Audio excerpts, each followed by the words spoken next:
minutes to take a break and get adjusted before we get started on our regular board meeting.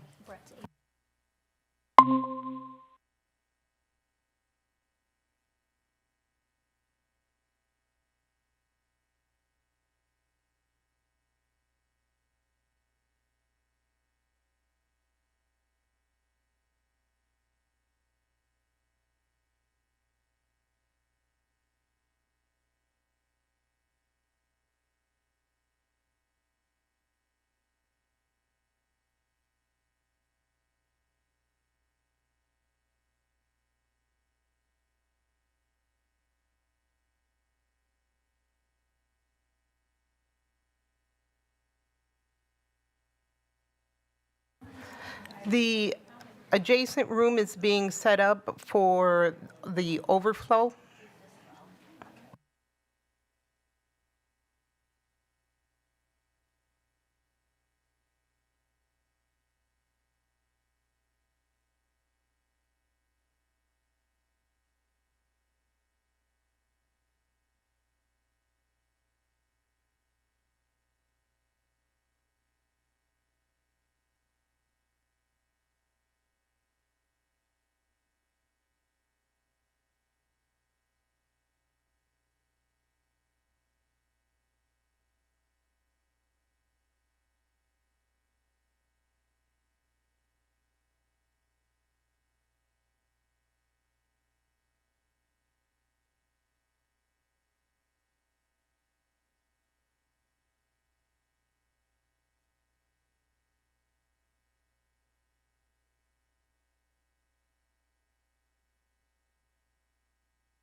Good evening. If everyone could find a seat, please. We are going to get ready. Mrs. Shope, are you in the room? Oh.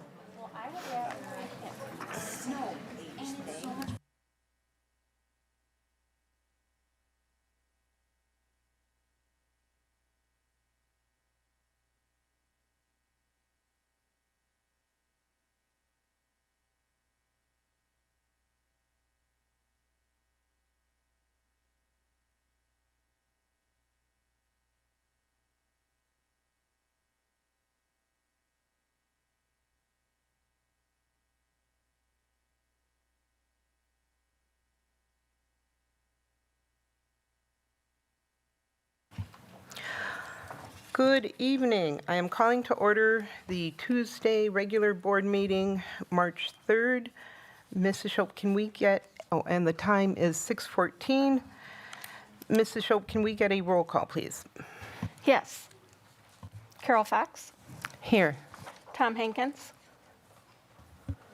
Here. Amy Levy, Here. Megan Miller, Present. Brian Nichols, Here. Joanne Rue, Here. and Tia Johnson. Here. All members are present. Thank you. I would like to request an approval of the agenda with the removal of 7C, Assistant Principal position at Robinson, that did not move out of committee.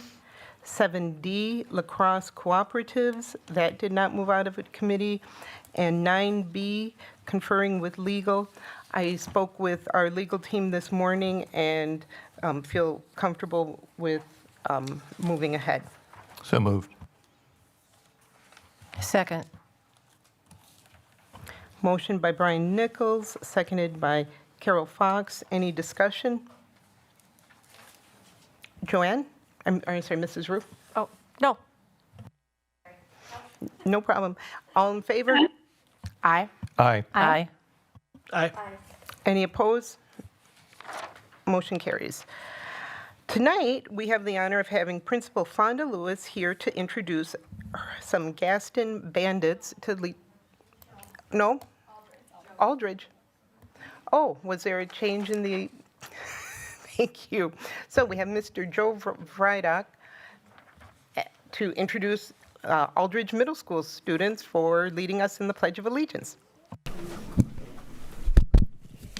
All right, thanks for the opportunity to come and represent Aldridge here tonight. These are some of our awesome 6th and 7th grade DLI students, and they're going to recite the pledge for us tonight in English first and then Spanish. So, if you would please, let's stand together and face the flag. Hands over your hearts. Boys, come on up to the mic here. And we'll recite the pledge in English first. Ready, begin. I pledge allegiance to the flag of the United States of America and to the republic for which it stands, one nation, under God, indivisible, with liberty and justice for all. Please remain standing for the pledge in Spanish. Ready? Begin. Juro lealtad a la bandera de los Estados Unidos de América y a la república la cual representa una nación bajo Dios, indivisible, con libertad y justicia para todos. Awesome. Great job. Thank you. You may be seated. Thank you.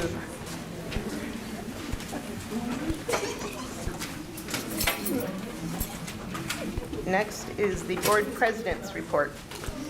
Good evening, and thank you for being here tonight in person and online. We appreciate your continued interest in and support of the School District of Beloit. I have attached the board collective commitments to tonight's agenda. Board members, please take a moment to contemplate the first collective commitment of student academic success and well-being is the primary focus of the board. We commit to providing necessary supports for the administration that center on high expectations for equitable student achievement for every child. I've included this, and along with our mission statement, committed to excellence and strengthened and enriched by diversity, we prepare each student to compete, contribute, and thrive as an admirable person in a rapidly changing world by engaging students in a wide variety of high-quality, relevant programs in partnerships with families, schools, and the state line community. And our vision statement, preparing and inspiring each student to succeed in life and contribute to an ever-changing world, to remind us of our guiding principles in our decision-making. This week, March 2nd through the 6th, we are celebrating Read Across America. This year's theme is Championing Kindness. Read Across America Week is the nation's largest annual celebration of reading, encouraging children to discover the joys and power of books. Many of us will be visiting schools throughout the district this week to participate in the celebration of reading. I hope to be able to read a couple of my favorite Dr. Seuss books, O Cuán Lejos le Yarcas, and I had trouble in getting to Salas Salud. And this one is especially important to me, and I hope that Mrs. Levy can appreciate this as well. Growing up, we didn't have a lot of books in our house, and so this book was read to me and my sisters over and over and over again, and I can practically recite it verbatim, and my children love it as well, and it's very inspiring. I hope everybody gets the chance to read that book. It is National School Social Worker Week. Now is the time for us to recognize and appreciate the profound impact of our school social workers have on the school district of Beloit community. They tirelessly provide emotional support, advocacy, leadership, and resources that enhance our students' academic and personal growth. We are proud of our social workers, and if you are here tonight, please rise. Converse Elementary, Amy Langer. Hackett Elementary, Lori Hall. Robinson, Harmony Shepard. Aldridge Middle School, Martha McHugh. Beloit Memorial, Shiloh Pruitt and Kayla Weller. Merrill Elementary, Cheryl Jones. Todd Elementary, Whitney Klein Avery. Fruzen Middle School, Stacy Nemitz, and Beloit Learning Academy, Audrey Buchanan. Join us in expressing our gratitude for all of our school district of Beloit school social workers and their dedication and commitment. It's through their efforts that we see the true spirit of our schools shine, supportive, inclusive, and always striving for the best in each student. Together, we are making progress and building momentum for our students and our families and our community. That concludes my report. Thank you. Next, we have upcoming events and announcements. Board Clerk Hankins. Thank you, Board President. Good evening. These are the announcements for Tuesday, March 3rd, 2026. Wisconsin Policy Monitor, along with the Eyes on Beloit School Board, invite the public to join them for the second annual Spring Candidate Forum this Thursday, March 5th at Beloit City Hall. The forum will begin with school board candidates at 6 p.m. and will continue with city council candidates at 7:15 p.m. Please come down and learn more about the 2026 candidates for school board and city council. Come out to Aldridge Middle School this week, March 5th, 6th, and 7th to see The Lion King Jr. musical. Show begins each night at 7 p.m. We hope to see you there. Spring sports at the high school are starting throughout the month of March, with track and field being the first sport to begin on March 9th. This year, the BMHS Theater has prepared Mean Girls for the spring musical. You may catch a performance on March 13th, 14th, 20th, or 21st at 7:30 p.m. and a matinee on March 22nd at 2 p.m. Will your child be 4 years old on or before September 1st, 2026? If the answer is yes, then your child is eligible to enroll in the School District of Beloit 4K program. Come on in to the Colac Education Center to enroll your student or enroll your student online at beloitschools.net.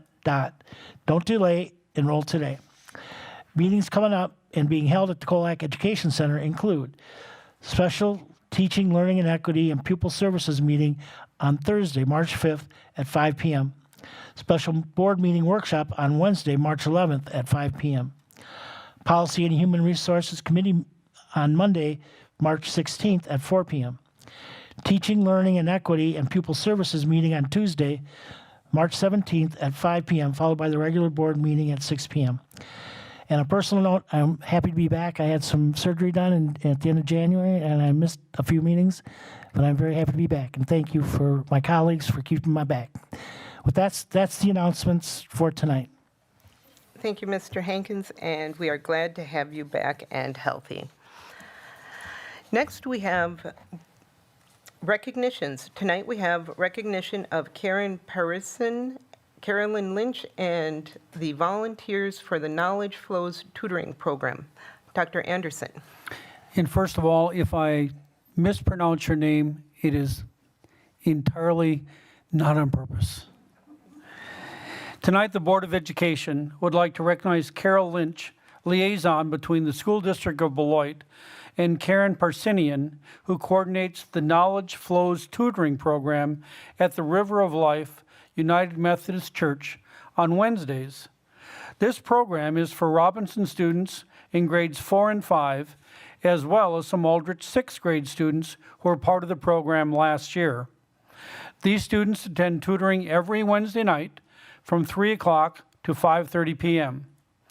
Miss Karen, also known as Miss Frizzle, comes to Robinson on Wednesdays after school and walks the students to church. There they are welcomed with nutritious snacks and homemade goodies. After their snack, tutors work with students on homework, reading, writing, math, and map skills. Students also learn music, participate in physical activities and games, make crafts, and learn life skills. Following tutoring, there is a dinner made by Kelly Lutzo, provided for those who wish to stay and eat. Karen has coordinated the tutoring program since January 2014 while working as an interventionist at McGlennigan Elementary School. As schools reconfigured, Karen has been able to continue the tutoring program while 4th and 5th grade students were at Aldrich and now at Robinson Elementary School. Karen creates folders of academic tasks for students and tutors to work on. Tutors consist of retired teachers, high school and college students, and congregation members. They do not just work as tutors with the students, they also become mentors. Students work toward academics, but gain confidence and a love for learning by working with the wonderful tutors each week. Tutors this year include Kathy Allen, Deb Bentz, Bruce Calkins, Laura Calkins, Carol Connors, Cindy Ferger, Diane, thank you, Becky Grace, Mike Grace, Melanie Gray, Sam Keller, A.C. O'Connor, Sarah Parsons, Bob Parsinian, Matthew Paulson, Tishwana Paulson, Karen Vedra, Brenda Whitford, as well as Kettley Lutzo, who is in charge of the dinner creations. So we'd like to honor and recognize and thank each of them for the contributions they are making to our students each and every day. Thank you very much.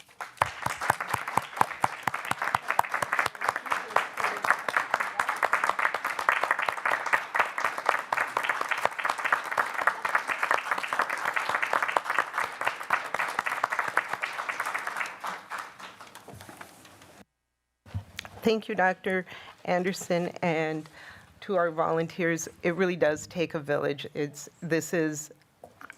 Educating a student is a group effort. It takes all of us and all factions and sections, and we really, really appreciate what you do for us and what you do for our children, because they, not to sound cliche, but they are our future, and the better off they are, the better off we are all going to be. So thank you so much. Next, we have public comment. Mrs. Shope, do we have any public comment tonight? We do. We have a couple in the room, and we have a couple emails. Okay.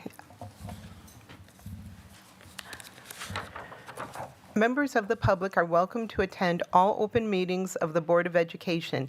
Individuals attending board meetings are expected to conduct themselves in a respectful and courteous manner that models appropriate behavior for our students. Individuals wishing to comment are expected to comply with the norms found on the back of your comment cards and in Board Policy 187, Public Participation at Board Meetings. We ask that each of you contribute to maintaining a respectful and orderly meeting and prevent discussing confidential matters in a public forum by following these norms for public comments during board meetings. Thank you for your participation and courtesy. Mrs. Shope? The first one I have is Dorothy.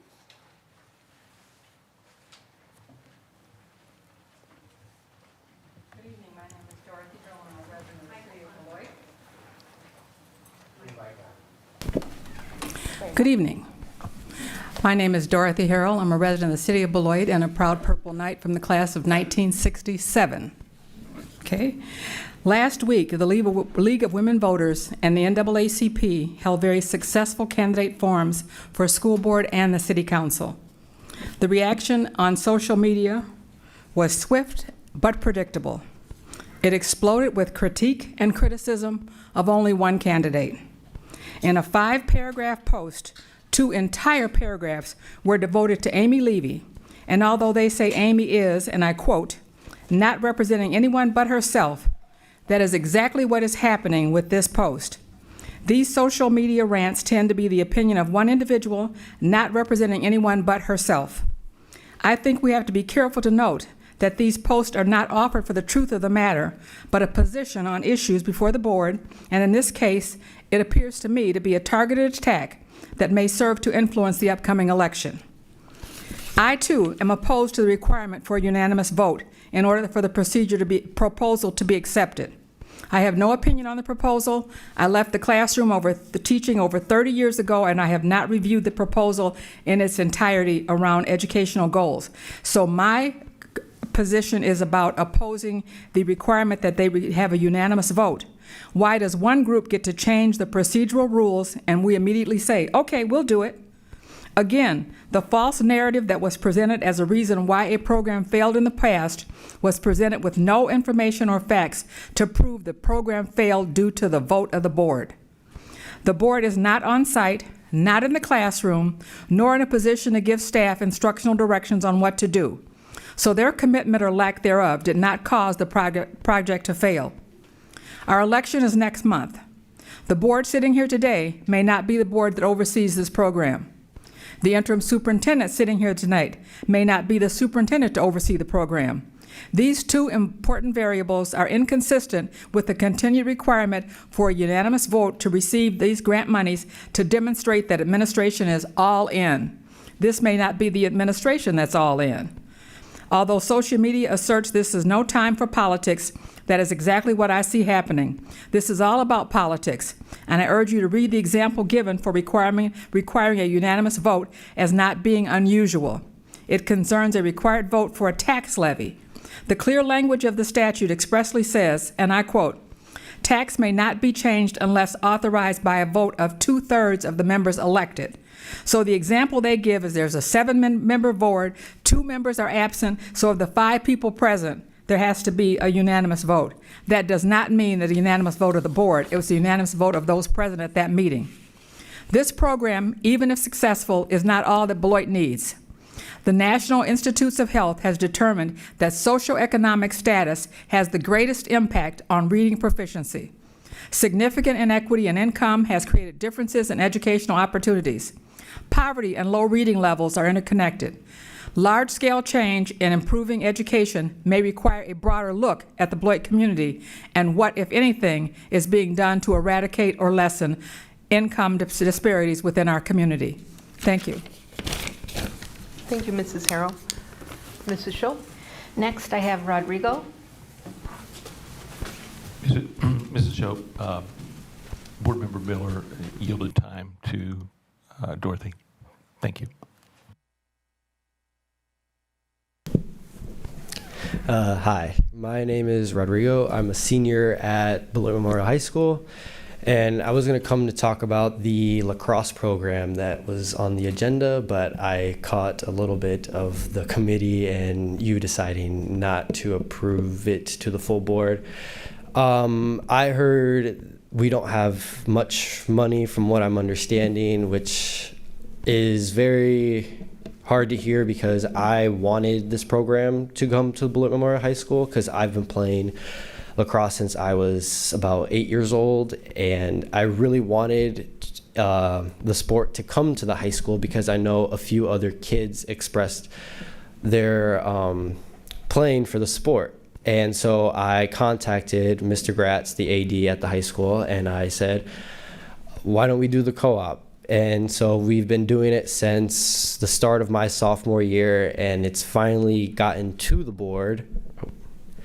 And now that it's gotten to the board, it was denied, which it's a little sad to hear because it is my senior year and I wasn't able to play, but I really wanted the younger kids who didn't get to play it sooner got to play it now. Oh, Jesus, just cut it out. But I was really hoping you would reconsider your decision on the lacrosse co-op and bring it when we have the money, if that was the biggest concern. Thank you. Thank you, Rodrigo. And just for clarification, it didn't make it out of committee, so it didn't come to the full board. Mrs. Schopp? Next, I have Sean.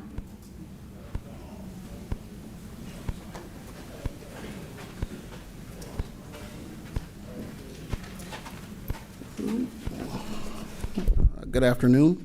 Good evening. I'm Sean Levy, 2074 Cobblestone Court.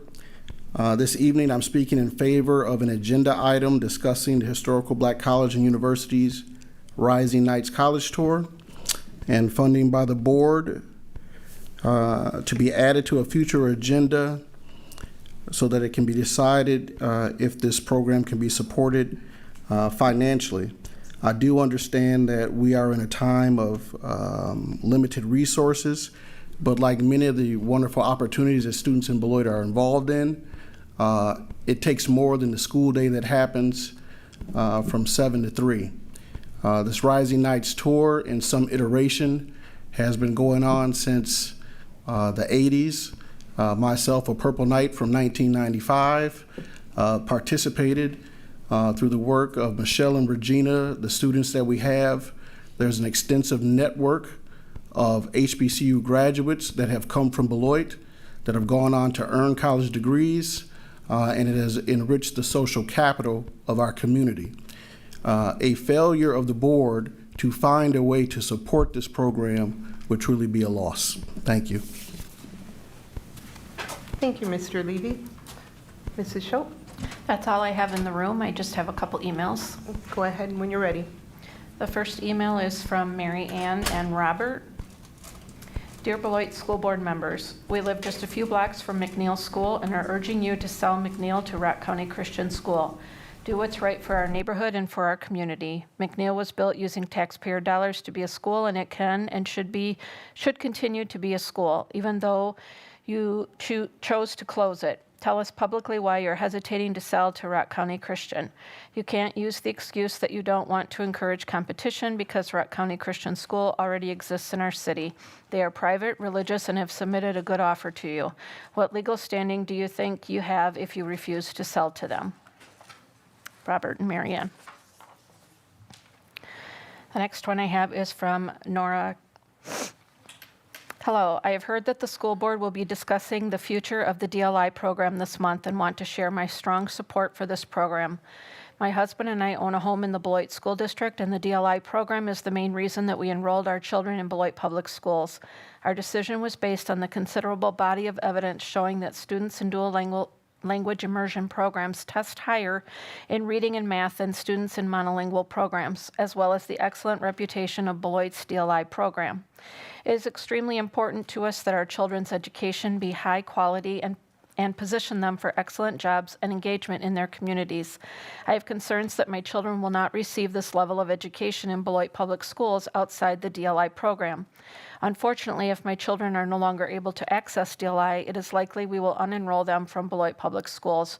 I've spoken with several other families who share this sentiment, and I hope the school board will consider that reduction or elimination of the DLI program will lead more students whose families are highly engaged in their education, as evidenced by their selection of the DLI program, to leave the district. I would like to thank the members of the school board for their service to the community and for their careful review of this important program. Thank you for considering my input, Nora. That's all I have. Thank you, Mrs. Schopp. Next, we have reports to the board. Our first one tonight is the superintendent report. Dr. Anderson. Well, the major thing that we're working on is the budget, and that will probably be one of the center topics from now until probably when it's passed in June. But just to give everybody in a little bit of a overview, currently, if we want to balance the budget for the 26-27 school year, we're going to have to cut about $4.5 million if we look at giving a CPI, which Consumer Price Index cost of living, raise of about 2.4% to our staff. So that is something that we've been working on. Our staff make about 80% of the budget. So we've been looking at the first round of staffing needs for next year. We're now starting our second round of staffing needs, but taking a look at that in the program so that we can bring a balanced budget to the board, hopefully in the month of May for review, and then for approval in June. We are also, I finished the principals 360 degrees, so now I'll be meeting with each of the principals over the next 2 weeks. We had good participation from the staff, so I appreciate that.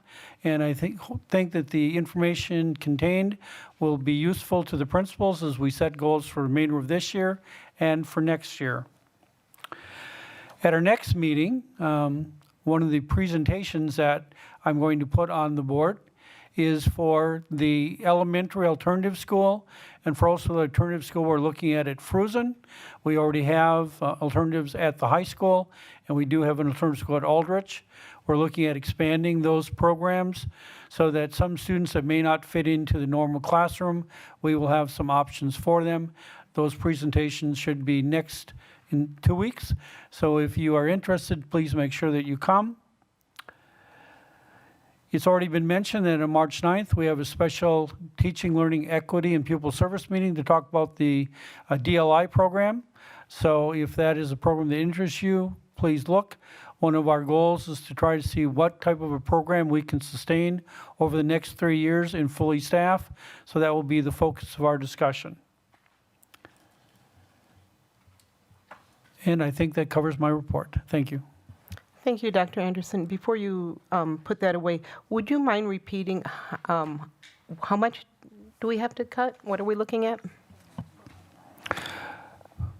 $4.5 million, so $4,500,000. And that's if we give a raise of 2.4% to the staff. Thank you. Our next report is the Policy and Human Resources Committee, Chairman Nichols. Thank you, Board President Johnson. The Policy and HR Committee met yesterday afternoon. We discussed Policy 840, Public Gifts to Schools, had a good discussion about that. It was a discussion item only. We also discussed the potential assistant principal position at Robertson Elementary School. That did not make it out of committee. And then we also moved the Policy and HR Exhibit A to the full board for approval tonight. So that was this Policy HR Committee. Thank you. Thank you. Our next report is Business Operations and Finance Committee report, Chairman Hankins. Thank you, Board President. We just concluded our meeting at 6:04. We had a nice, fruitful discussion about a number of things, but a lot of them pertaining to middle school sports, the John Heineke Stadium renaming, which will be on for tonight's agenda. Mr. A.D. Gratz wanted to put out RFPs for the redoing of Barkin Arena through private funds, and also the track around the athletic field, the football field. And we talked about the lacrosse with Rodrigo, and we just couldn't find the money. Our heart aches for you and the kids who want to do it, and maybe we can bring it back at another time. We also talked about surplus vehicles, perhaps selling a food truck, we have 2, and a 15-passenger van. And that was our meeting for today. Thank you. Thank you, Chairman Hankins. And you have the next one, the legislative update. Thank you. As there was much talk in Madison and around school funding, the Assembly did not take it up this session, and the Senate will recess soon, unless the governor will call them back for a special session. School financing remained as is. And to that point, a coalition of Wisconsin school districts, SDB, is a member of this lawsuit against the state legislature, alleging that it's failing to fund public schools adequately. The lawsuit argues that schools are in crisis, with high-need students facing the greatest risk. It asks the court to adopt a new finance system that meets the needs of districts unless the legislative and the governor enact one first in a timely fashion. So this lawsuit will go through the court system and not the legislature, where nothing gets done. This lawsuit will be decided in the court system, the State House, most likely heard in our state Supreme Court at a later date. Our Dr. Anderson has conducted a few state media outlets concerning this matter. Go to WISN TV 12 in Milwaukee or Channel 3000 in Madison to hear our beloved superintendent talk on this matter. That is my report for Tuesday, March 3rd, 2026. Thank you, Board President, and my fellow colleagues. Thank you, Mr. Hankins. We are at board action and discussion items. Our first item tonight is the annual financial audit report for year ending 6/30/2025, the 24-25 school year. Stephanie Elwood, the Director of Finance, is leading the discussion tonight.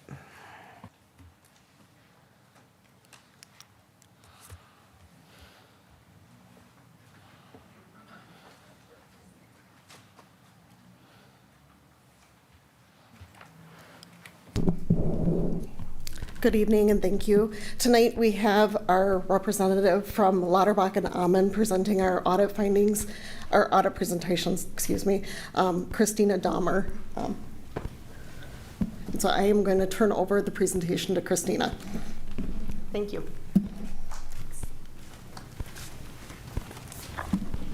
Hello, and thank you everyone for your time this evening. I just have a quick presentation for you on your audit results from fiscal year 2025. So that is from July 1st, 2024 to June 30th, 2025. And I'm Christina Dahmer. I'm a CPA. I'm with Lauterbach and Amann. Our audit process this year really couldn't have gone any better. Stephanie, we found that the staff that Stephanie manages is really well prepared, and we had a really smooth audit process. Just as sort of an introduction, I have the items I'm going to go through. The third item on there, I actually meant to cross out so you could see this year. You don't have a SAS 115 letter, so that's really exciting. Last year we had that because it was our first year auditing you as a new audit firm, and we found some misstatements and corrections from the previous year.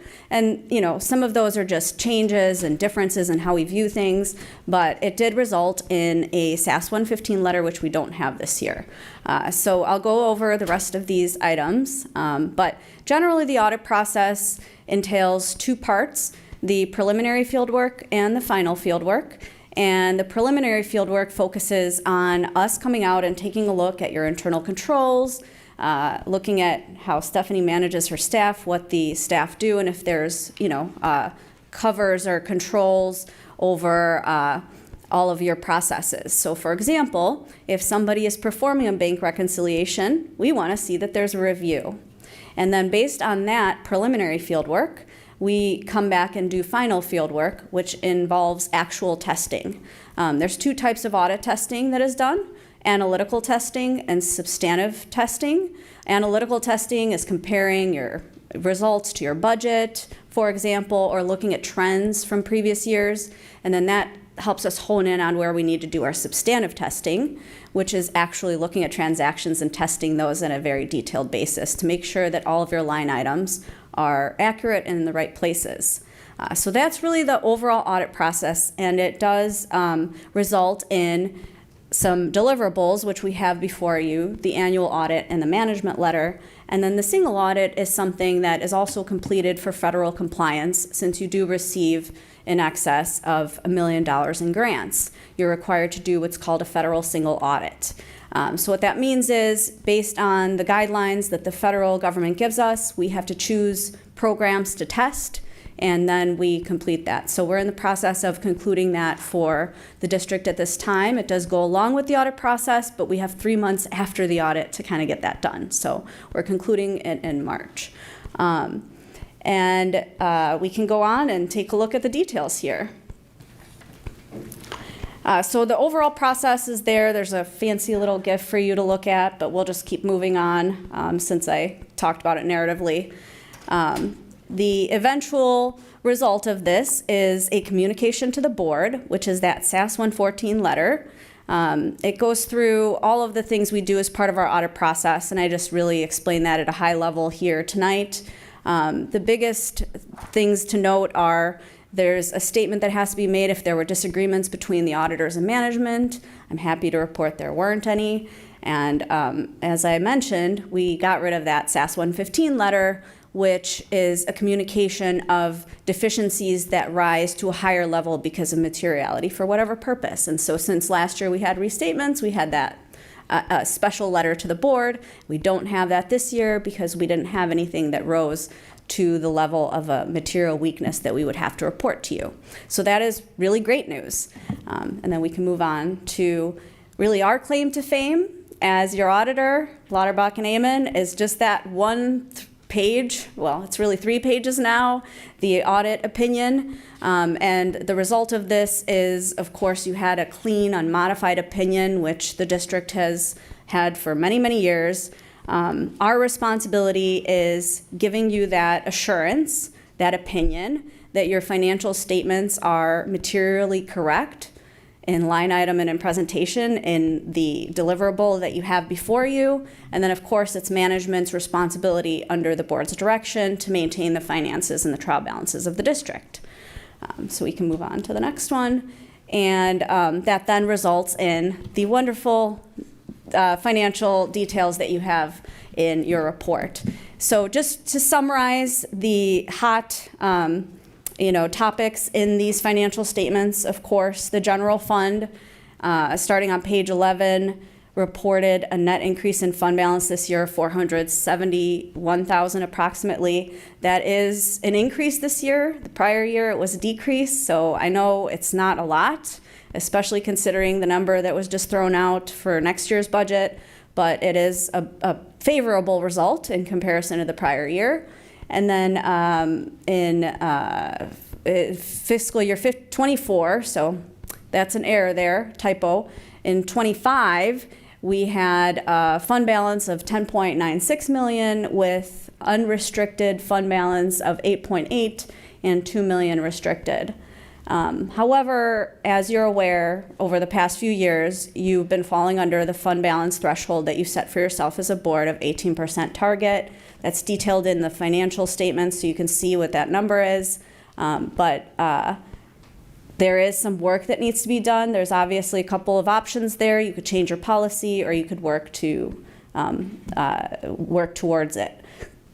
Then the last few things that you want to take a look at in this statement will be your budget, because now you're starting your next year's budget, so that can be a worthwhile comparison for you to take a look at as well. And those are really the most interesting parts of the actual financial statements, which then are followed by the notes, which start on page 15 through 39. And the first part of that explains how all of this information is compiled and organized, and what the accounting standards are that we follow. So it'll tell you about, the policy related to capital assets. How long does the district have for useful lives, and all of those things, so that you can understand how the finances are put together. Then there's another note on how your budget works, and then all of the detail is then in note 3 that gives you all of the detail that's aggregated together in your financial statements. So things like capital assets, your long-term liabilities and debt are all provided in more detail there. That's really the best section if you're having trouble falling asleep at night. So for the kids in the room, you can read that part. Note 4 is related to your pension. So because you have pension and other post-employment benefits, the actuaries have to come up with very sophisticated, educated guesses on what those costs are going to be in the future. And those are not reported at the fund level, but in your government-wide financial statements. They're much bigger numbers, they're into the future, and as long as you follow what your actuary and what the state is having you put into those pension plans, the board or management doesn't really have much control over financing those. So all of that is what makes up and what makes this set of financial statements so thick. So it's not really the place to focus on when you're looking at your financial information for making decisions. But there's a lot of detail there. And finally, we give management some, kind of housekeeping comments, things to improve. And the two main comments we have for you are, just kind of very basic. For the current recommendations, they're both related to previous recommendations. And you still have just the debt service fund was off by a nominal amount. We report that because for budgeting purposes, even if it's off by a couple dollars, it's something we want you to be aware of, but certainly not a deficiency. And then as previously discussed, you're not in line with that 18% policy for the general fund, so you can either change your policy if you don't feel like that's a realistic target anymore. I do urge you to consider that. And the other option is, of course, to, with cuts and various things, try to bring it back in alignment with the policy. So those are your options, and until you do so, we'll continue to mention it to make sure you're aware. And then we also talk about the upcoming standards, which you don't have to worry about. That's our job. Stephanie and I will take care of that for you. And then we can move on to the final question slide. If you have any questions about the detail or the management letter, I'd be happy to answer them tonight, or you can always reach out to me afterward as well. Thank you so much for your time. I know it's not the most fun presentation, but definitely necessary and important. Thank you. Do any board members have any questions? Mrs. Fox? It's just a quick one. It's on page 2. There's something about a management's discussion and analysis that was omitted. I'm just wondering about that. Oh, certainly. The district has historically not presented the management's discussion and analysis as part of its financial statements. However, if management wants to add it, we can work on that in the following years. It's just a few extra pages that is prepared by management with some discussion about the financial results, comparing it from the previous year to the current year, and we can help add that back. Back in 1999, the GASB put out GASB 34, and they made it required supplementary information, quote unquote, in the standards for audit. That meant that if you don't have it in there, the auditors have to mention it, but it's not, a deficiency of any kind. So it's required but not required. It's required by the Governmental Accounting Standards Board to present the annual financial report in the method that they promulgated. But all across Wisconsin, probably only 25% of governments actually present it. So you're in the majority.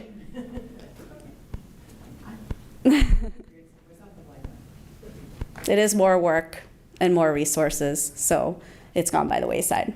Mr. Hankins? Yes, thank you for the presentation. And my question is kind of ignorant on my part. How does the audit affect our bond rating or credit rating or whatever? I know we get a report. We got one last year, but what that number is. Certainly. Yes, your numbers in your audit definitely do affect your bond rating. In Wisconsin, the biggest, generally bond ratings can be affected greatly by things like pensions and other post-employment benefits, but in Wisconsin, with the state handling those, there's less of a swing there in volatility. So that really works in our favor just because we live in this state, which is excellent.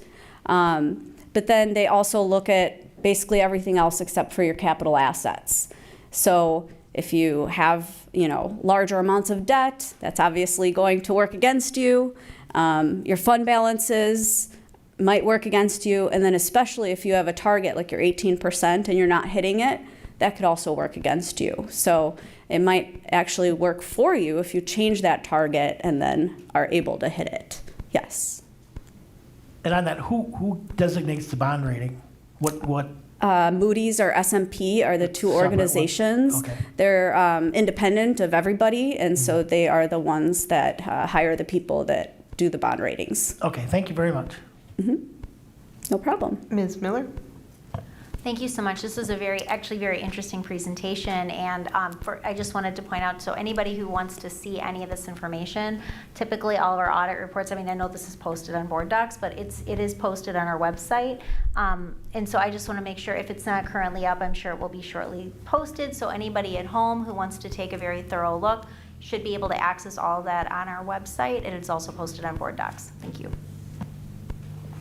Thank you. Any other questions or comments?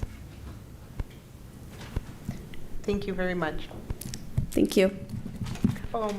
And I will entertain a motion to move acceptance of the 24-25 district financial audit report for the fiscal year ending June 30th, 2025.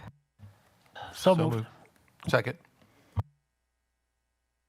Motion by Tom Hankins, seconded by Brian Nichols. Any discussion? Hearing none. All in favor? Aye. Aye. Aye. Aye. Aye. Aye. Any opposed? Motion carries unanimously.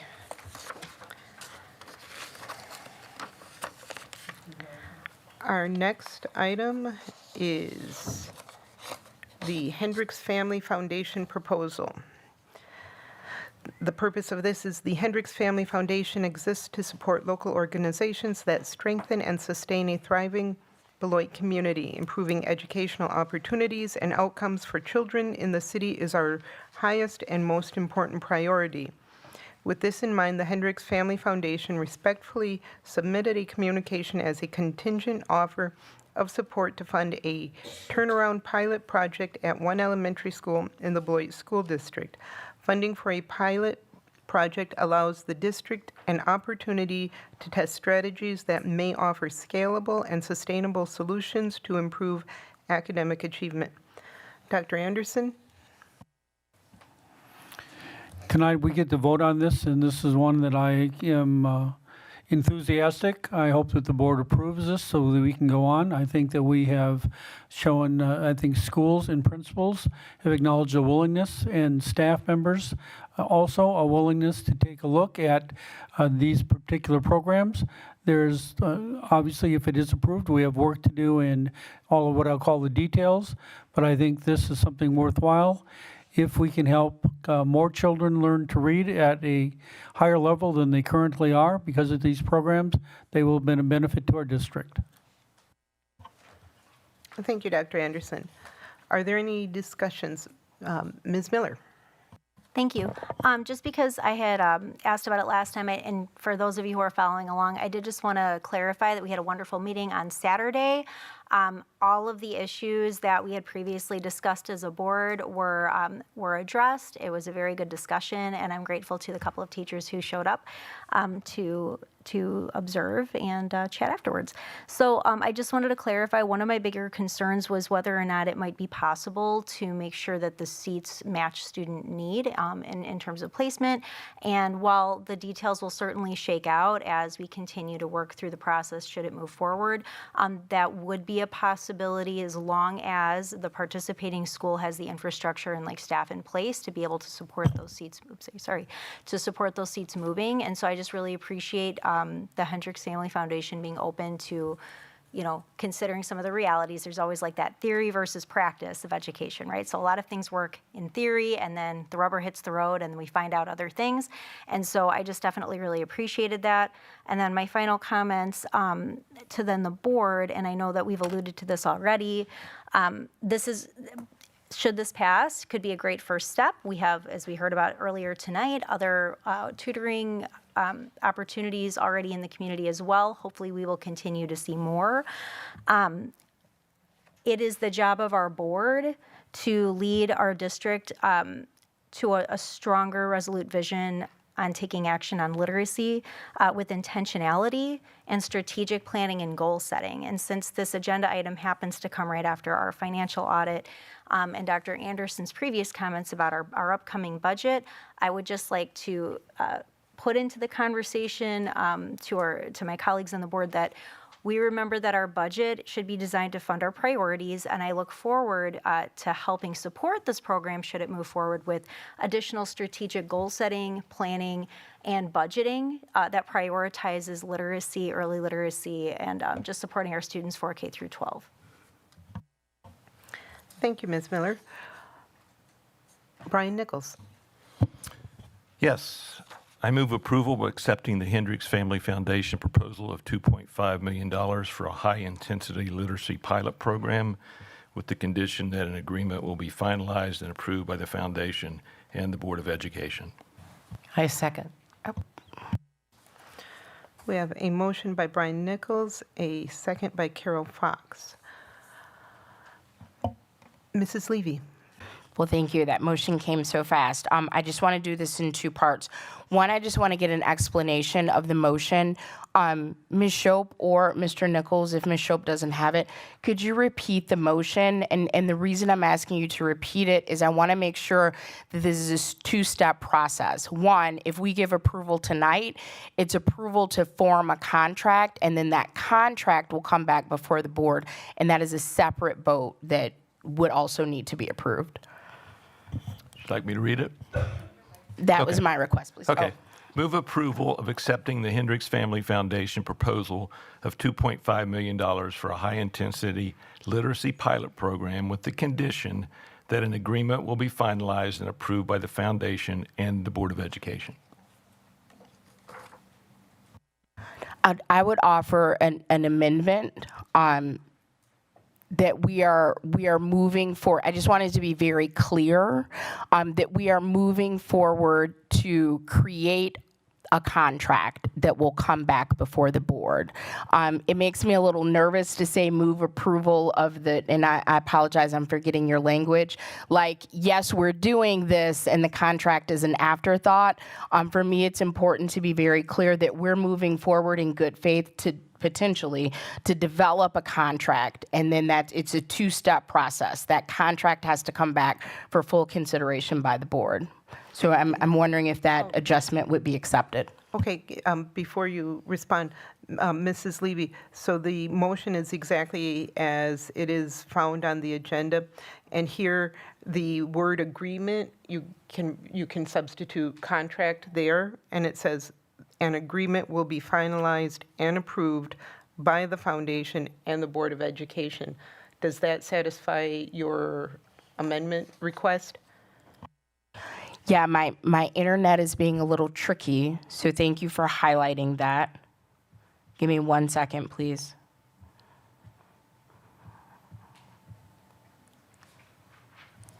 And just for clarification from the Hendricks Foundation, this a grant agreement, is that what your language? I just want to make sure we're being consistent. If we could make that adjustment, that would be helpful. And then I do have discussion points. Is it okay if I continue? Discussion points for the amendment, or do you want to add to the amendment discussion or something else? I just need to know for my note taking. No. You're correct. We can vote on the amendment, and just to let you know, I do have discussion.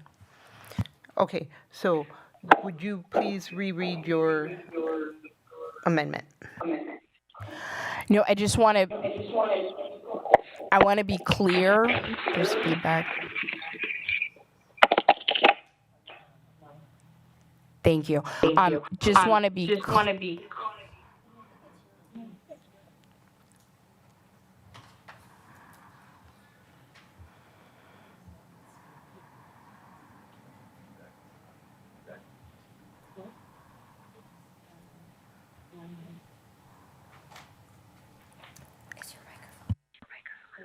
Yeah, because I want to. Okay, let's try this again.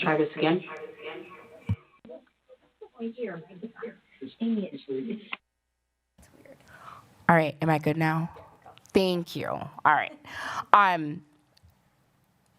Yeah, I think we will be fine as long as that grant agreement, just as long as our language is consistent. So I don't even know if we need a movement, an amendment. Is that okay with you, Board Member Nichols, to clarify the language? Where are you going to insert that? right before agreement, the grant agreement. Grant agreement?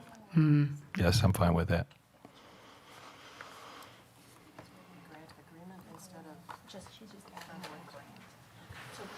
Is there a second on Mrs. Levy's amendment? Well, I was trying to avoid the amendment. As long as okay. he's fine with accepting that Okay. in his motion, we Okay. can. I'm fine. Yep. Okay, Mrs. Levy, you've got the floor. Thank you so much. And I just want to be clear because I know that there's been a lot of discussion about this in our community, and I don't believe that our meeting from Saturday was recorded. I am comfortable with moving forward to create a grant agreement, but in order for me, because again, this is in good faith, that's what the Hendricks Family Foundation is requesting, so that's what I want to make sure that I am providing. In order for me to agree to a grant agreement, to enter into this partnership, I have some concerns.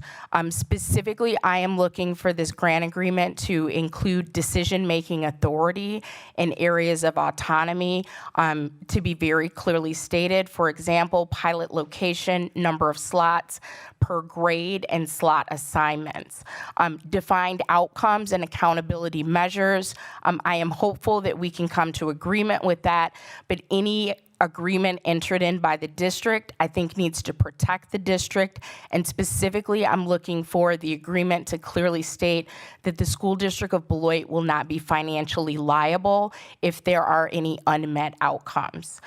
With respect to implementation and modification, I appreciated the conversation that we had on Saturday, but again, for transparency, because I don't believe that conversation was recorded, the grant agreement must outline who determines implementation adjustments to meet the needs of our students and staff. With respect to staff bonuses, from my perspective, it is a requirement that the BEA be involved regarding the structure of any proposed budgets. Two more items. With parent engagement, I was concerned that it said parents will be notified. I think that parents can't simply be notified that their child or children are enrolled in this potential pilot, but there must be a signed agreement, and those agreements must explain the attendance requirements and other parent or guardian expectations. And finally, for the building that is selected, if we move forward with this program, there has to be full consent from the admin and the teaching team. I think that the participants, from the staff perspective, have to walk into this eyes wide open.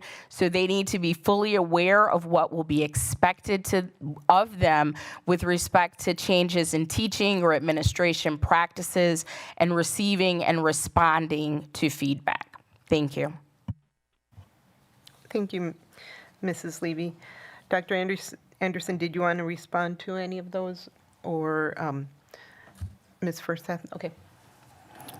Well, if the agenda item is approved, then I know that we will be working very closely to come up with the agreement so we can present that to both boards to find something that meets satisfactory approval. Thank you.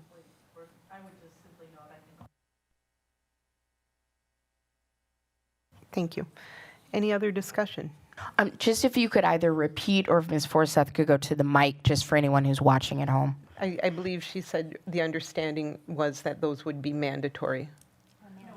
Manageable. Oh, okay. Thank you. Thank you. I'm still fighting this cold and everything is congested. Any other discussion? Mrs. Levy? Or are you done? Okay. I am. I just need to lower my hand. Okay. We have a motion and a second. Mrs. Shope, can we get a roll call, please?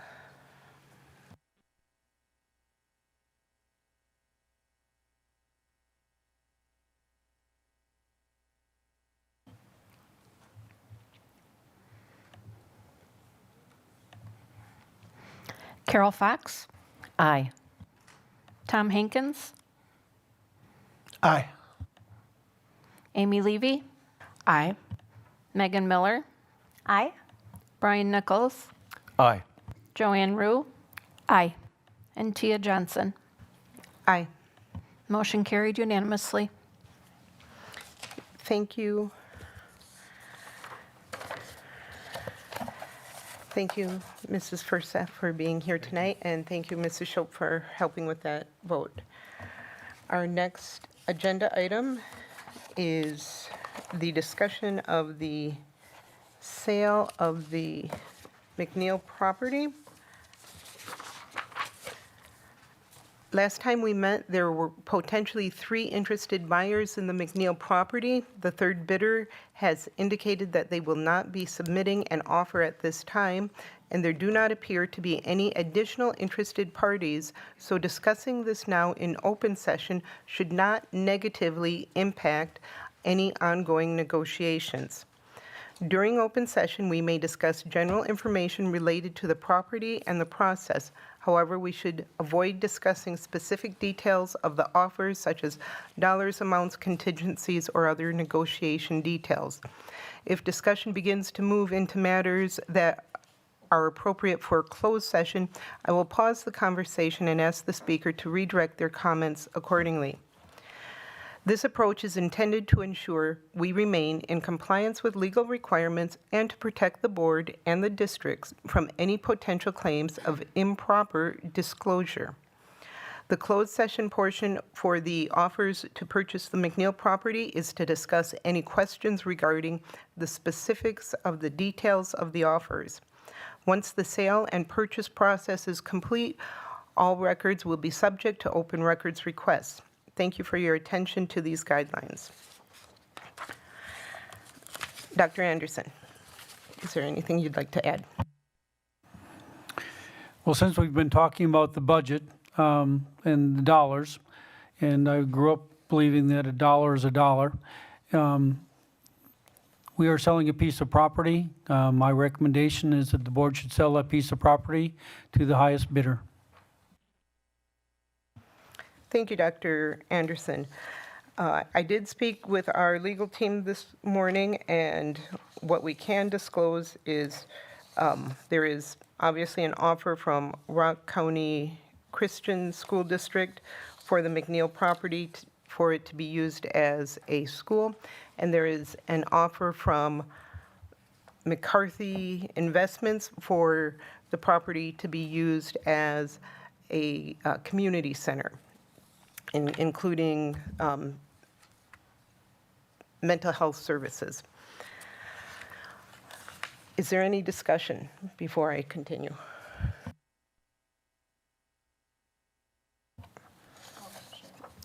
Ms. Miller?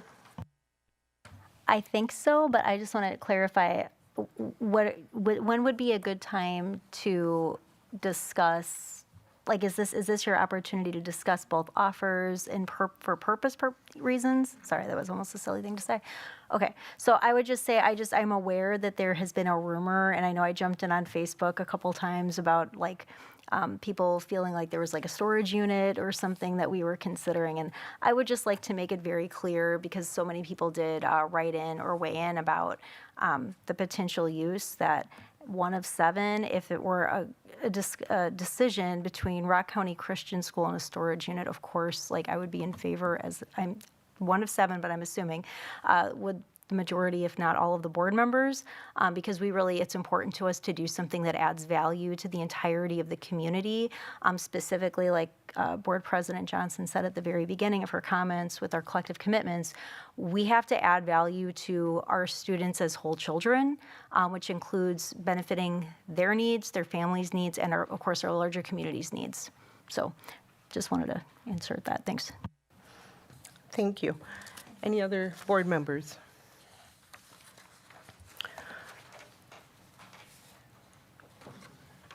So we have a board policy support services goal. This is board policy 710, and it reads, Support services are essential to the successful operation of the district so that students are ready and able to take advantage of educational opportunities. Management of auxiliary operations shall therefore be considered an important responsibility of the administration. It shall be remembered, however, that education is the district's primary function and that all support services shall be provided, guided, and evaluated by this commitment. In order to provide support services that are truly supportive of the educational program, the Board of Education establishes these goals. 1, to provide a physical environment for teaching and learning that is safe and pleasant for students, staff, and the public. 2, to provide for the safe and reliable transportation of students to and from school. 3, to provide nutritious food service to enhance students' ability to learn. 4, to provide cost-effective and efficient services in order to promote sustainable operations. And 5, to provide support services that fulfills the need of the educational program. The reason I'm sharing this is our board policy. It has some goals laid out in here that are wonderful goals. Unfortunately, we are not meeting our goals, and we are not meeting we're not always meeting. We most of the time we do, but not always. Providing safe environments for teaching and learning that are pleasant. The reality is,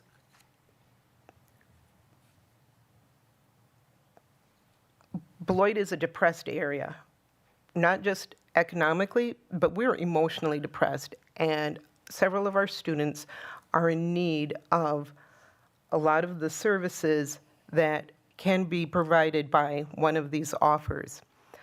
This is important because right now, especially post-COVID, our teachers are strained. They are burdened with having to take on more classroom expectations in meeting the needs of the students in the moment. And a lot of these in-the-moment needs are in response to trauma, to emotional, social behaviors, to issues that could be treated by an outside entity. Over the last 5 years, in the school district of Beloit, there were a total of 572 individual students having been involved in at least one drug or alcohol-related incident. 5 years, almost 600 students. This figure reflects unique student count, not total number of incidents, as some students may have had more than one incident during that time period. During the same 5-year period, 911 has been called about 26 times for drug or alcohol-related concerns, including suspected overdoses of any type of substance, including over-the-counter medications. Narcan has been supplied to all school district of Beloit schools since May of 2023. Since implementation, Narcan has been administered in these schools 3 times. Last March, I received a letter from a high school senior, and I shared this with the board members at the time. Mrs. Fox, I will get a copy of the full letter to you. I'm going to read a portion of it tonight. I have edited it to keep the students' information confidential, but you will receive the full letter. And I've taken out information that's not pertinent to tonight's discussion. Dear Tia Johnson, before I begin, I want to introduce myself. My name is Student, a senior in high school graduating in 2025. I am writing this email to make it known what has been happening in the Beloit School District and Beloit Memorial High School, especially as a student who attends school every day. I have edited out a paragraph, so I'm moving on to the second thing I wanted to address is the overdoses happening at this school. that shouldn't be happening in the first place?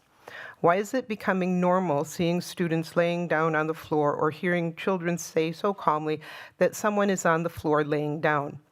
We should take accountability for these things and start taking action, even if it means switching up the things we do. If we want to change our district for the better, then actually do something about it. Bring the community together, get opinions from our fellow people in this community, and see what we can do to change these students' lives for the better and actually give them the education they need. I have a sibling that is going to be a freshman September of 2025. I am speaking up about these situations because I do not want them to enter this school district feeling unsafe or scared if anything is going to happen to them. Just how I feel walking into this school every day. Sincerely, student. This is a student's account. I have heard accounts from staff members of students using drugs, THC, alcohol in the middle school. I've seen it myself in the middle school, and I have been informed from different staff members that there are even elementary school students using drugs or alcohol. This is heartbreaking. If we wonder why we are having a hard time educating our students, we need to really think about not just the use of our students, the drug and alcohol use that our students are having, but also the drug and alcohol use of their parents and of their parents and of other community members, grandparents. What I like about the offer from the McCarthy group is that this isn't just for our students, it's for everybody in Beloit. So it's not just for students, it's for everyone. If we can improve the livelihoods of Beloiters, we're all going to be better off for it. Some board members were wondering about WizHope. WizHope is a addiction treatment service center. WizHope is a group that has addiction treatment centers serving individuals and families. However, they also do other things such as residential treatment, medication assistant treatment, group therapy, family therapy, experiential therapy, cognitive behavioral therapy, motivational interviewing, trauma-informed care, one-on-one counseling, psychodrama, mindful-based therapy, peer recovery support services, job assistance and support. Again, going back to the whole child idea that if we can help get their parents on their feet, that child is going to be better off. I've gone through the WizHope information, and I feel very comfortable with what they offer. They have include things: licensed mental health therapists, licensed substance use therapists, licensed psychologists, licensed addictionologists, doctor of osteopathy, and collaborating licensed psychiatrists. They offer more than what we could probably even offer our own students here, especially because we really have a hard time keeping people employed. People tend to come to the school district of Beloit and are burdened by everything they have to do and then leave. They accept insurance, and they have sliding scale based payments. They have been here in the Beloit area for 5 years, and they collaborate with local partners, and they have support services beyond just the substance recovery. I personally will be voting in favor of the McCarthy offer. Mrs. Fox. I understand your concern, your feelings about this, and those kinds of services are definitely needed. We're in the process, however, of trying to decide what we should do in terms of selling a building. We are, for that particular offer, it is through a developer. And we had, because Royce was my school, and this Royce was sold to a developer who had a really good idea, and that fell through, and we totally lost control of that building. It sat empty for a really, really long time. This agency is great. It's admirable. It does wonderful things. But I think we need to be careful about letting go of property and, with the community dependent on what happens in that property. I think we'd be much more guaranteed if we sold it to the Rock County Christian School that a school is going to go there and something will happen and probably happen fairly quickly. And I think that also would be a benefit because we have wound up with too many empty buildings that we've sold and then nothing happens. And,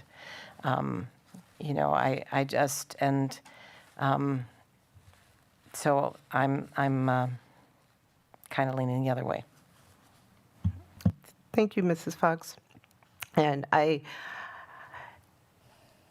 appreciate the readiness for Rock County Christian to be able to step in.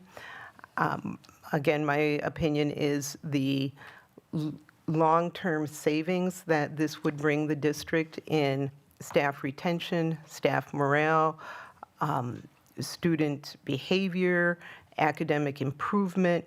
I think that this is the better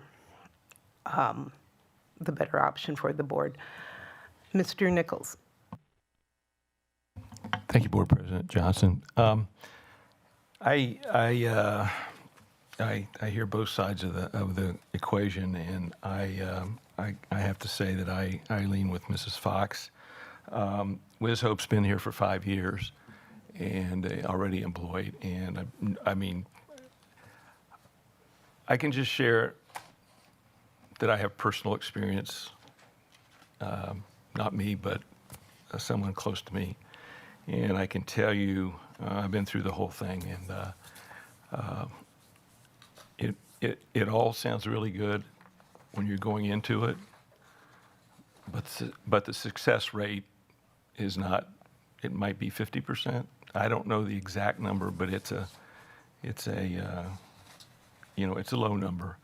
It's not 75% or 80 or 90 or whatever. I think we have.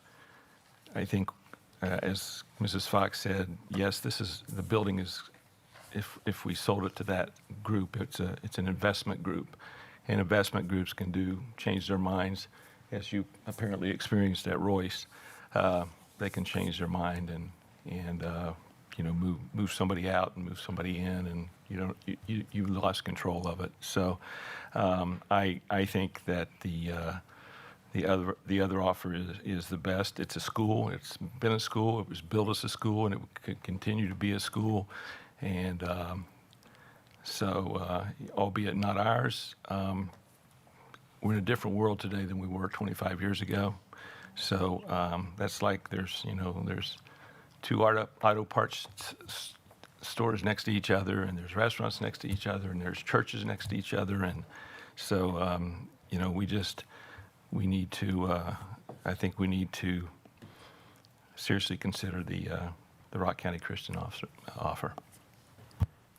Thank you, Mr. Nichols. And as a reminder, what one party could do, both parties could do. So it's not, to say that, oh, this one side is going to do this and keep it this is not a guarantee. Ms. Miller. Thank you. Just a couple things. I agree that bringing education opportunities to students in our community, regardless of where they go, is a valuable and important endeavor. And again, like if this were a storage unit or something like that, I would find myself completely agreeing with that point. A couple things that have come to mind for me in processing these options. One, so we are elected to this board to consider the best interests of our staff, students, and our families. And one of these opportunities will yield undeniably a set of services and an investment, not just for our kids in the district, but for kids and families reaching across the community. We hear a lot about staff morale issues. Having gone through a divorce several years ago, I know one of the beautiful humans that you mentioned earlier when we were honoring our school social workers week and school counselors week directed me to like a list of, hey, here's where you can go for family counseling and things like that as we were going through that process, and almost all of them were waitlisted. So I also just want to point out that while all of the AODA services are extremely high priority and of great value, WisHope doesn't only live in that sphere. So I mean, hearing the pieces about family therapy, trauma-informed care, those are things that touch all of us. And so when I think about like what is like the largest net gain to the people that were elected to serve on this particular body, to me, it's clearly the WisHope opportunity. And I'm not sure, and I probably should have asked ahead of time, but I didn't, so sorry. But we have heard at a couple months ago at a TLE committee meeting that there is a possibility of us receiving a grant too, or we're in the process of working through possibly having a recovery high school here in Beloit. And while WisHope, as Mr. Nichols said, is already here in the community, it's also, an expanded set of those services could be an additional partnership opportunity, again, for families, for students currently and potentially future in the district. So I just think like for the reasons of, people are always talking about like we got to do more to support our staff. We can't always do that. We're restricted a lot in funds and some things like hiring more grown-ups, which would be the most ideal thing to get to our classrooms. But here's something that we can bring into the community that could potentially be a support externally. That to me just outweighs the rest of what I've heard. Thank you, Ms. Miller. And to echo what Mr. Nichols had said, addiction doesn't have any boundaries. It doesn't have a set of people. It affects everyone, and this would again benefit so many families here in the Beloit community and the greater Beloit community. Are there any other board member comments before we move on? Mr. Hankins. Thank you. I'm having a hard time drawing a straight line between the school district and a recovery center that is private and charges for services, and you would have to have, I would imagine, proof of insurance or some ability to pay. This would not be a free service. It would have no affiliation with the district. It's just an outside source for people to look at. It's another option, and Mr. Nichols has stated, and it's well known, that WisHope is already in Beloit. Yes, they could expand their services.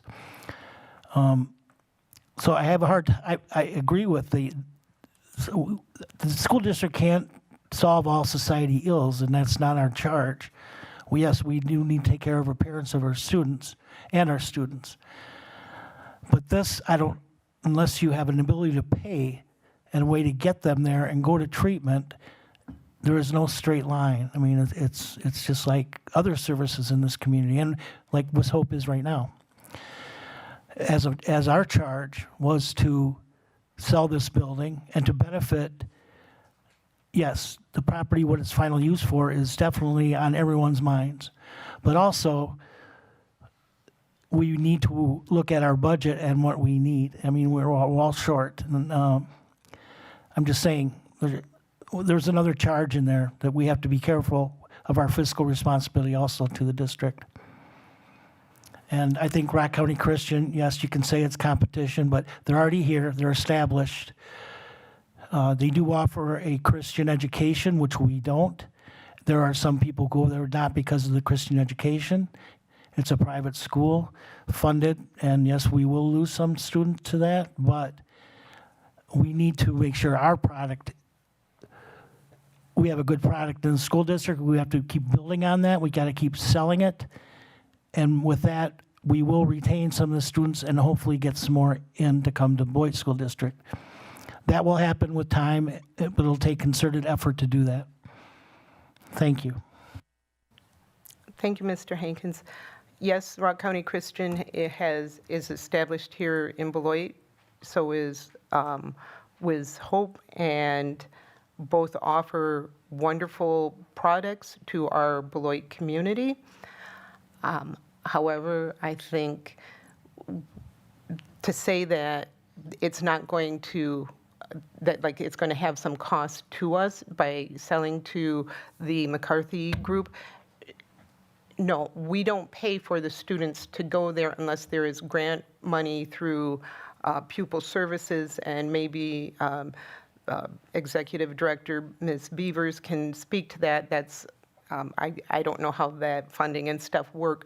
They do have multiple, they accept multiple different insurances, and they also have sliding scales for families that don't have insurance.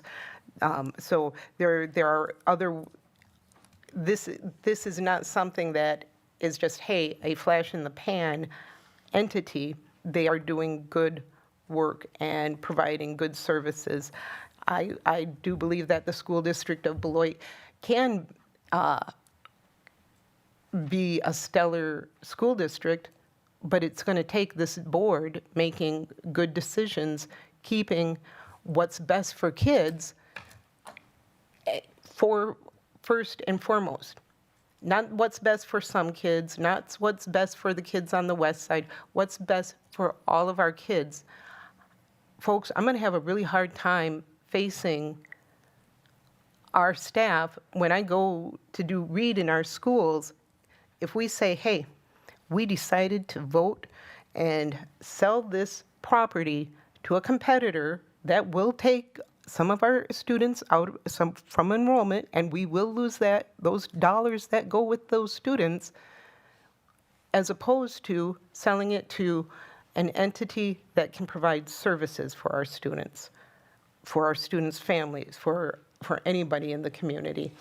I really would have a hard time and may have to reconsider doing reading because I might have a hard time just facing staff members, because I don't think it'll be, I can't justify that. I have spent the last several weeks trying to, in my mind, in my heart of hearts, understand if we have these two offers simultaneously, why we would go with the one that is a competitor. If there's no other discussion, we can move on and finish that discussion in closed session. Next, we have the consent agenda. We have already removed items 7C and 7D.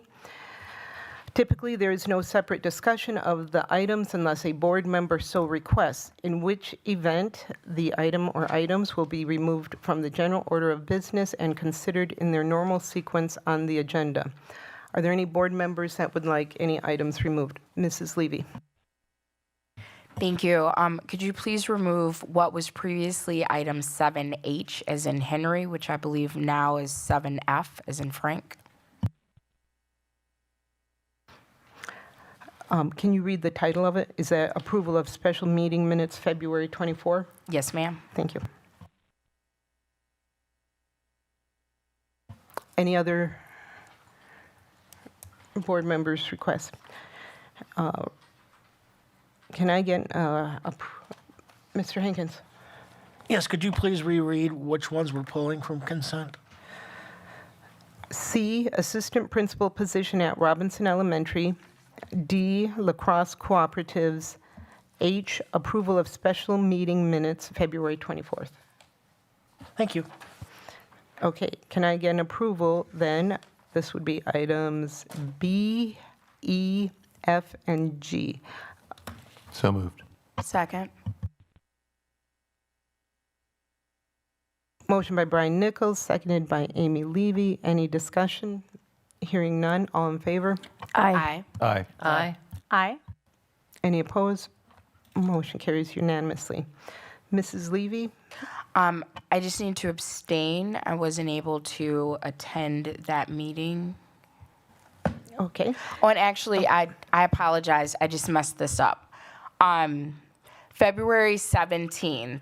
I apologize. I missed the note that I wrote. It's my understanding that the board voted to set aside $20,000 for student trips, and that we allocated the full request of BMJO, which was $15,000, and that we retained that $5,000 for other groups that may be taking trips and would request funding. But that's not. And again, I apologize because we would need to rescind part of that motion in order to correct this. That is not currently captured in the minutes from the February 17th meeting. Board President. Go ahead. That's not my recollection of what we did. We did give the 15 and we put 5 in reserve, and it was not for other groups. This was the board in some action during that said, well, if we have 15 and the actual total was 55 and they were raising X amount on their own and he asked for 15, and there was some discussion and they said, well, if yes, 15, we'll approve the 15, but we'll keep 5, so maybe we can add the 5,000 if they come back and ask for $5,000 more. I don't remember 5,000 being in a pool that other people can apply for. So this would be my recommendation. I think it's worth checking. Fortunately, our meetings are recorded. So I think it's worth checking the recording just to make sure those minutes are accurate. And again, I apologize because I should have caught my note earlier. So we haven't moved to what was 7H yet. So I would like to propose a motion to rescind approval of the February 17th minutes until the recording can be checked to make sure what we just discussed is accurate. Second. A motion to rescind the approval of the February 17th minutes so the recording can be checked, and specifically for item 7A, to make sure item 7A of those minutes is accurate. And Ms. Shope, let me know if you need me to repeat anything. And was that seconded by Joanne Rue? Yes. Okay, thank you. Mrs. Shope, do you need anything repeated? Okay, any discussion? All in favor? Aye. Aye. Aye. Aye. Any opposed? Motion carries unanimously. So we will have Ms. Shope double check that, make certain that our meeting minutes are accurate. Is there a motion for approval of the special meeting minutes February 24th? So moved. Second. Motion by Joanne Rue, seconded by Brian Nichols. Any discussion? Very briefly, I just need to abstain, so if you could offer that as an option. Thank you. All in favor? Aye. Aye. Aye. Any opposed? Any abstentions? I abstain. Motion carries with Amy Levy abstaining.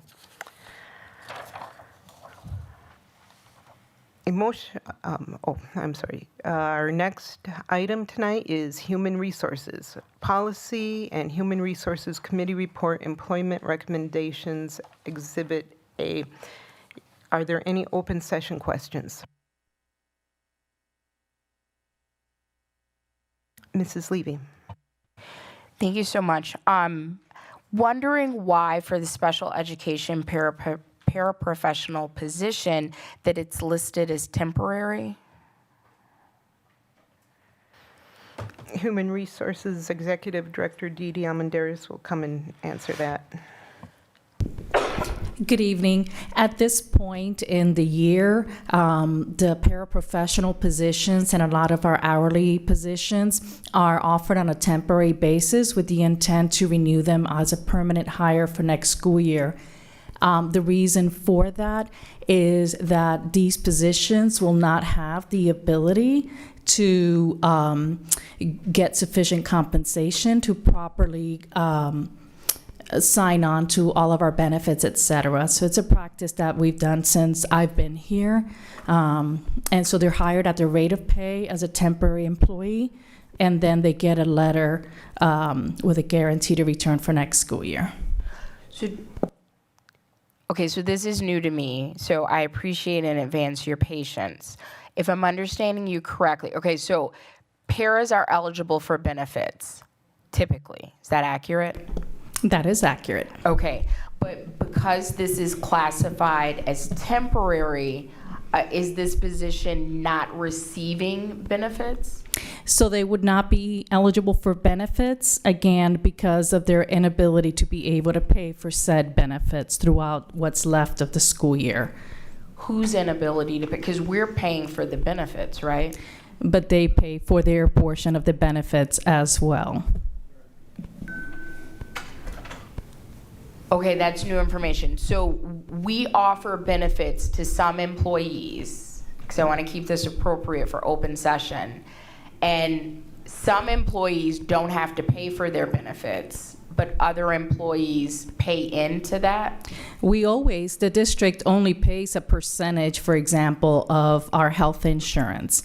But if you want to sign up for short-term disability or you want to sign up for any of the other benefits that we offer, that is the employee who pays for those premiums. Nobody gets 100% health insurance, for example. No, I understand that. But the way you were describing it, and this could be me and not you, it made it seem like for this role, there was something unique that was happening that was causing it to be labeled temporary. It's the duration of the position based on the hire date in the school year. So this position is from now until the end of the 25-26 school year? Correct. Okay, and the intention is that, barring anything unforeseen, this position will be offered as a renewal and will not be considered temporary? That is correct. Okay. All right, that's new. Is it okay if, because I had a couple, thank you. Since it's listed, I'm gonna ask in open, but someone, if we need to shift, feel free to interrupt. There is a termination/license.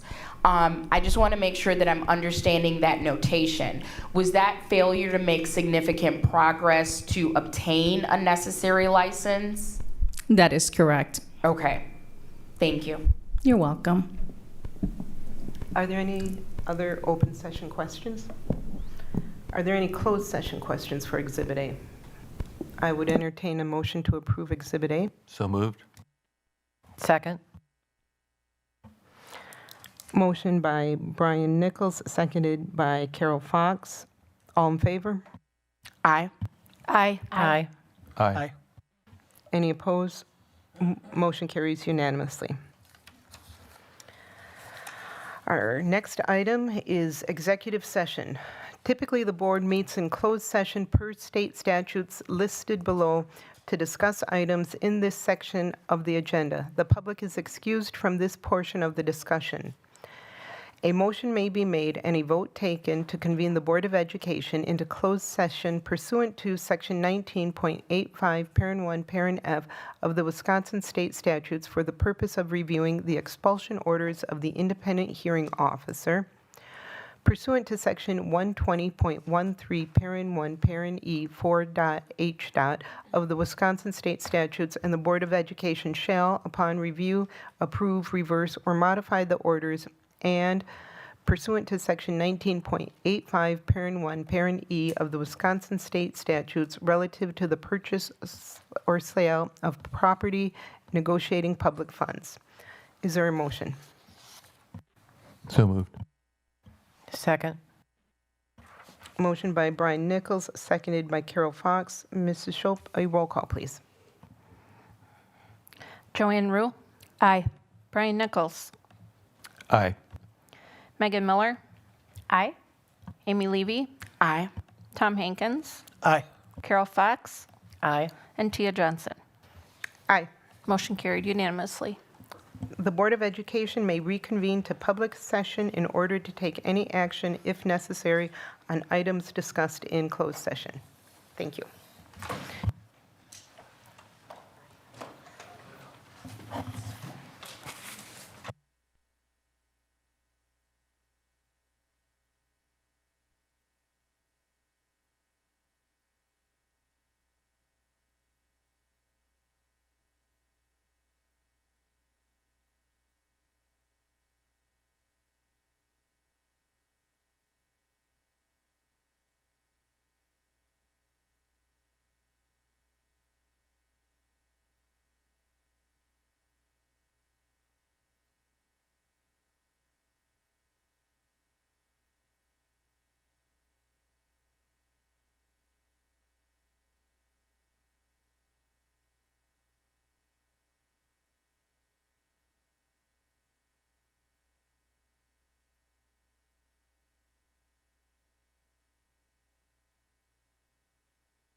Yeah, and you got them, sorry, stable.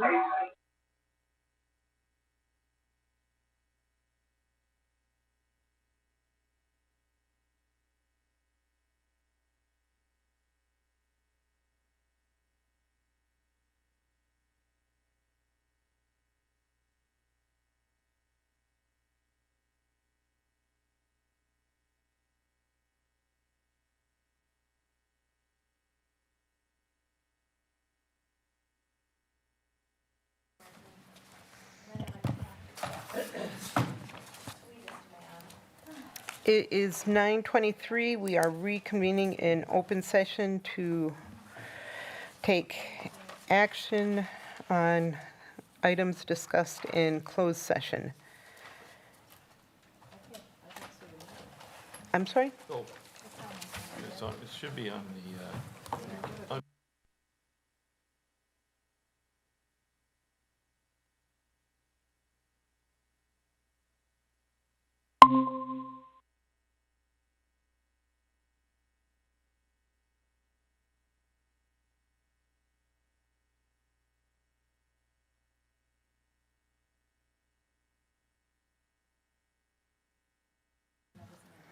Is there a motion